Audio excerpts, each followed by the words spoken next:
അമേരിക്കയിലെ ഫ്ലോറിഡയിൽ നിന്നുള്ള 29കാരിയായ ഓട്ടം ബാർഡിസ മെഡിക്കൽ ലോകത്തെ ഞെട്ടിച്ച കേസിലെ മുഖ്യപ്രതിയാണ്. മറ്റൊരു യഥാർത്ഥ നഴ്സിന്റെ ലൈസൻസ് നമ്പർ ഉപയോഗിച്ച് ലൈസൻസ് ഇല്ലാതെയാണ് അവർ ഫ്ലോറിഡയിലെ അഡ്വന്റ് ഹെൽത്ത് പാം കോസ്റ്റ് പാർക്ക്വേ ആശുപത്രിയിൽ ജോലി ചെയ്തതെന്ന് അധികൃതർ ആരോപിക്കുന്നു. 2023 ജൂലൈയിൽ ജോലിയിൽ പ്രവേശിച്ച ഇവർ 2024 ജൂൺ മുതൽ 2025 ജനുവരി വരെ ഏകദേശം 4486 രോഗികൾക്ക് മെഡിക്കൽ സേവനം നൽകിയതായി അന്വേഷണത്തിൽ കണ്ടെത്തി.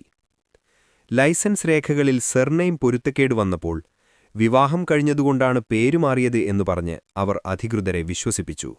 പക്ഷേ ആവശ്യപ്പെട്ട മാരേജ് സർട്ടിഫിക്കറ്റ് ഒരിക്കലും നൽകിയില്ല. അവരുടെ പ്രകടനം മികച്ചതാണെന്ന് കരുതി ആശുപത്രി പ്രൊമോഷൻ നൽകാൻ പരിഗണിച്ചപ്പോഴാണ് ഒരു സഹപ്രവർത്തകൻ അവരുടെ പഴയ സർട്ടിഫൈഡ് നഴ്സിംഗ് അസിസ്റ്റന്റ് ലൈസൻസ് കാലാവധി കഴിഞ്ഞതാണെന്ന് കണ്ടെത്തിയത്. അവിടെയാണ് മുഴുവൻ തട്ടിപ്പൽ പുറത്തായത്. പക്ഷേ ഇതിലെ ഏറ്റവും വലിയ ഞെട്ടൽ എന്താണെന്നറിയാമോ?